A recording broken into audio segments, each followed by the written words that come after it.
के बारे में जो पौराणिक कथा प्रचलित है वो बड़ी ही रोचक और मनमोहक है। तो आइए क्यों ना आज हम आपको गंगा अवतरण की कहानी सुनाएं, दिखाएं। पानी का राजा बलि पर करता था दम, पूरी पृथ्वी पर फैला था उसका ही आतंक।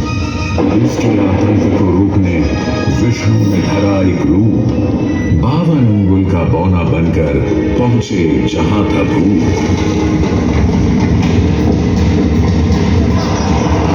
सारे दरबारी बौने ब्राह्मण पर हंसे, पर बाली ने जब उसे दान मांगने को कहा तो उसने कुटिया बनाने को केवल 3 पग भूमि मांगी। पर जब बौने ब्राह्मण ने भूमि नापनी शुरू की तो जैसे भूचाल किया गया। वामन ने पहले पग में पूरी धरती नाप ली और अगले कदम से स्वर्ग। ब्रह्मा जी ने भगवान विष्णु के चरण होकर उस जल को अपने कमंडल में भर लिया और अब वामन अवतार ने अपना तीसरा पग बलि के सिर पर रख उसे पाताल लोक भेज मुक्ति दे दी।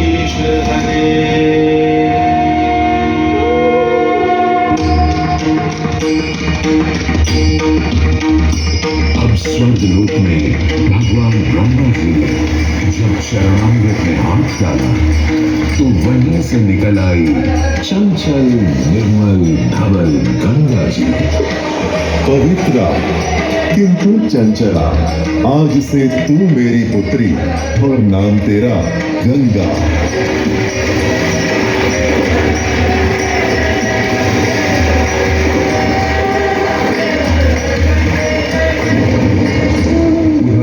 समय बाद सतयुग में इक्ष्वाकु कुल के सूर्यवंशी राजा सगर ने सारे संसार को जीतने के लिए एक अश्वमेध यज्ञ का संकल्प किया।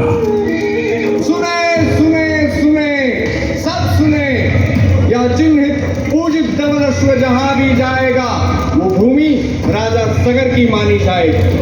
यदि किसी ने इस अश्व को रोका या पकड़ा तो उसे सगर के 60,001 पुत्रों और उनकी लक्षाधिक सेना का सामना करना पड़ेगा।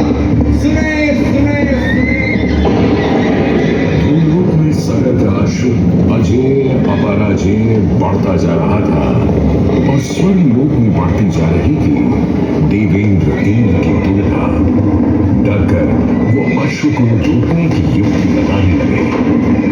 इंद्र ने राजा सगर के उस घोड़े को चुरा लिया और छल से महर्षि कपिल के आश्रम में बांध दिया। घोड़े को खोजते हुए राजा सगर के 60,000 पुत्र महर्षि कपिल के आश्रम में पहुंचे। वहां घोड़े को बंधा हुआ देख क्रोधित पुत्रों ने कपिल मुनि को घोड़ा चोर समझा और उन्हें अपशब्द कहने लगे। वाचाल कुमारों, यदि कपिल ऋषि ने खोली आंख तो तपस की योगाग्नि से जलकर तुम सब हो जाओगे राख।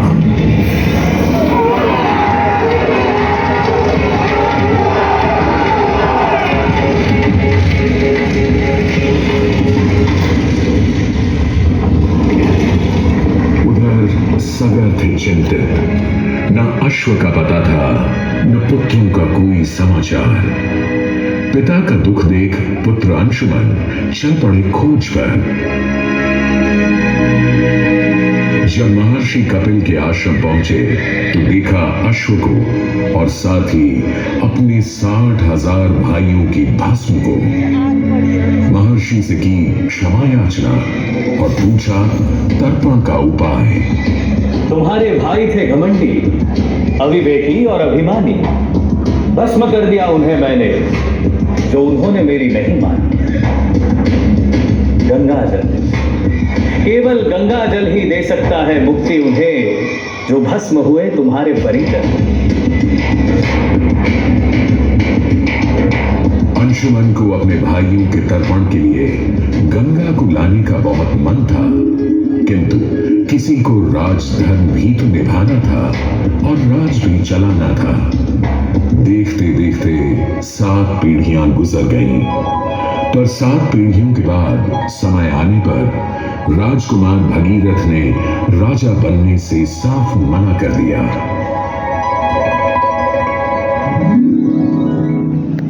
क्षमा कीजिए,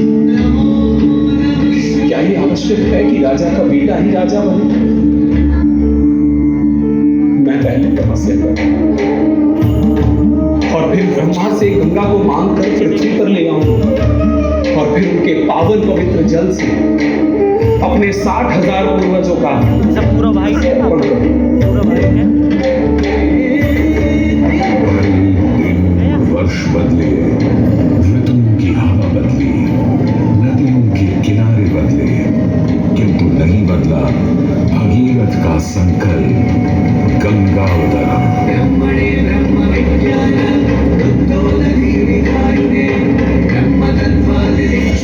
पुत्र भगीरथ, हम तुम्हारे तप से प्रसन्न हैं। बताओ, क्या आशीर्वाद चाहिए? हे भगवान, मेरे पूर्वज के तर्पण के लिए मुझे आपकी पुत्री गंगा चाहिए।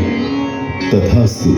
किंतु यदि गंगा स्वर्ग से सीधे धरती पर गिरी तो पृथ्वी को चीरते हुए गंगा सीधे पाताल में पहुंच जाएगी। इसलिए तुम भगवान शिव शंकर को मनाओ ताकि गंगा जब स्वर्ग से नीचे उतरे तो वो उसे अपनी जटा में थाम ले।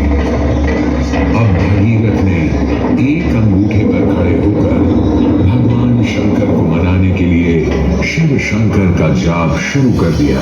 जय मद्भावन जय पतित पावन शोक दशावन शिव शंभो विपद विहारम अधम उदाहरण सत्य सनातन शिव शंभो सहज वचन हर जल नयन वर धवल वरण कोई भी वर मांग लो आज। चरण हे प्रभु, शिव शंभो चरण मनन जब गंगा स्वर्ग से धरती पर गिरे तब आप बीच में उन्हें अपनी जटाओं में साध लें, नहीं तो पूरी पृथ्वी नष्ट हो जाएगी। बस इतनी सी बात? ठीक है, ब्रह्मदेव से कहो शिव तैयार है, आने दो गंगा को, आने दो। जय शिव शंकर जय करुणाकर जय जय जय जय तार हरे जय कैलाशी जय अविनाशी सुखराशि सुख सार हरे जय शशिशेखर जय मलुधर जय जय प्रेमागार हरे जय त्रिपुरारी जय मदहारी अमित अनंत अवतार जय गोविंद जय जय नाम निराकार साकार हरे पार्वती कवि हर हर शंभु जय रामेश्वर जय नागेश्वर वैद्यनाथ के नार हरे मल्लिकार्जुन सोमनाथ